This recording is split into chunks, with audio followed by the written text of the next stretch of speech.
దగదర్తి మండలంలో దామవరంలో విమానాశ్రయం పనులు తొందరలో ప్రారంభిస్తామని కావలి ఎమ్మెల్యే కావ్య కృష్ణారెడ్డి గారు పేర్కొన్నారు. చెన్నూరు మేజర్ పంచాయతీలో శనివారం రెండవ రోజు ఇది మంచి ప్రభుత్వం కార్యక్రమం నిర్వహించారు. కూటమి ప్రభుత్వంలో జరిగిన 100 రోజుల పాలన వివరిస్తూ ఎమ్మెల్యే కరపత్రాలు పంపిణీ చేశారు. గ్రామానికి విచ్చేసిన ఎమ్మెల్యేకు స్థానిక నాయకులకు ఘనస్వాగతం పలికారు. అనంతరం ఎమ్మెల్యే మాట్లాడుతూ రాష్ట్రంలో ప్రజా సంక్షేమధ్యేయంగా ఎన్నింటివి కూటమి ప్రభుత్వం మంచి పాలన అందిస్తున్నారు.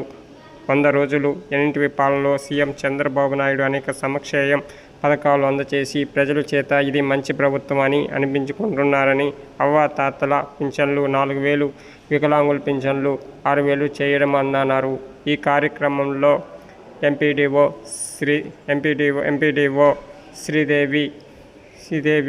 శ్రీదేవి, దగదర్తి మండల టీడీపీ అధ్యక్షులు అల్లం హనుమంతరావు, టీడీపీ రాష్ట్ర కార్యదర్శి పమిడి రవికుమార్ చౌదరి, కట్టుపల్లి రాజకుమార్ చౌదరి, కల్లగుంట మధుబాబు నాయుడు, జల్దింకి శ్రీహరి నాయుడు, చెన్నూరు సర్పంచ్ నాయకు పాపన మల్లికార్జున రెడ్డి, జనసేన నాయకులు వెంకట్ యాదవ్, అధికారులు, టీడీపీ, బీజేపీ, జనసేన నాయకులు, కార్యకర్తలు, ప్రజలు పాల్గొన్నారు. ప్రభుత్వ నెలలో మన కష్టాలన్నీ తొలగిపోతున్నాయని చెప్పేందుకు ఈ రోజున మీ గ్రామానికి మేము ఇచ్చేయడం జరిగింది. ఒకటి,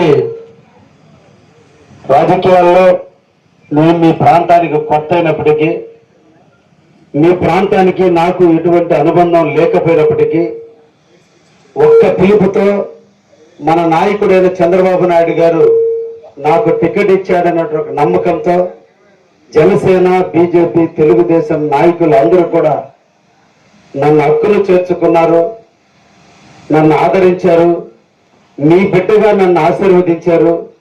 నాకు ఎనలేని మెజార్టీని తెచ్చే దాంట్లో ప్రతి ఒక్క కార్యకర్త కష్టపడ్డాడు. తను పోటీ చేస్తే ఎంత కష్టపడతారో అంతగా ఈ మండల వాసులు కష్టపడ్డారు.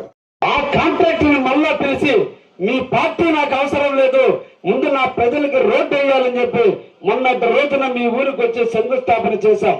ఇంతటి తాగలైతే టెంకాయ కొడితే సంబరం కాదు.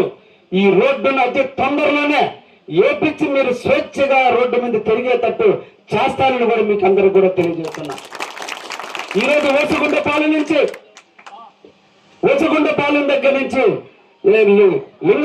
లింగాలపాడు వరకు దాదాపు 18 కిలోమీటర్ల అధ్వానంగా ఉంది.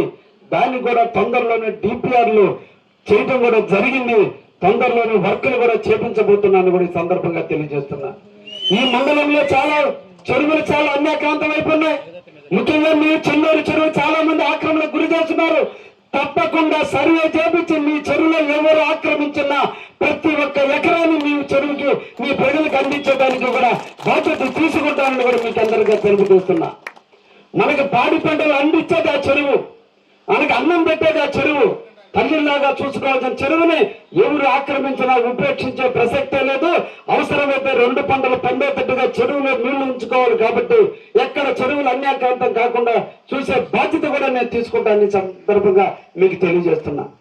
ఈ రోజు ఈ ప్రభుత్వం చాలా మంచి ప్రభుత్వం. మీరు తీసుకున్న నిర్ణయం చాలా మంచి నిర్ణయం. ఒక గొప్ప నాయకుడిని దేశానికి, రాష్ట్రానికి అందించే క్రమంలో మీరు ఈ రోజున ముఖ్యమంత్రిగా చంద్రబాబు నాయుడిని ముఖ్యమంత్రి చేసేందుకు మీరందరూ కూడా తీసుకున్న నిర్ణయం ఒక గొప్ప నిర్ణయము, చారిత్రాత్మక నిర్ణయం. ఒక పక్క రౌడీజం, ఒక పక్క దౌర్జన్యాలు, దుర్మార్గాలు, అభివృద్ధి లేదు, పంట కాలంలో పూడికలు లేవు, చెరువులు మరమ్మతులు లేవు, రోడ్లు మరమ్మతులు లేవు. దేనికి మనం జీవించేది? ప్రభుత్వం అంటే దేనికి? మన ఇంట్లో మనం తిని మనం కష్టపడి మనం సంపాదించుకున్న డబ్బులతో మనం వండుకొని తినేదానికి ప్రభుత్వంతో మనకు అవసరం చేయాలి. సుభిక్షంగా పంటలు పండడానికి పంట కాలువలు తవ్వాలి. చెరువులు తెగి పొలాల మీద మేకలు కొట్టకుండా, చెరువులు పంటలు నాశనం పోకుండా చెరువుల్ని ఆధునీకరించాల్సిన బాధ్యత ప్రభుత్వానికి. నాణ్యమైన కరెంటు ఇవ్వాల్సిన బాధ్యత ప్రభుత్వానికి. ఎక్కడ డ్రైనేజీలో నీళ్లు ఆగిపోయినా డ్రైనేజీలు క్లీన్ చేయాల్సిన బాధ్యత ప్రభుత్వానికి. ఈతలు ఎరికేయాల్సిన బాధ్యత ప్రభుత్వానికి. మంచినీటి సదుపాయం చూపించాల్సిన బాధ్యత ప్రభుత్వానికి.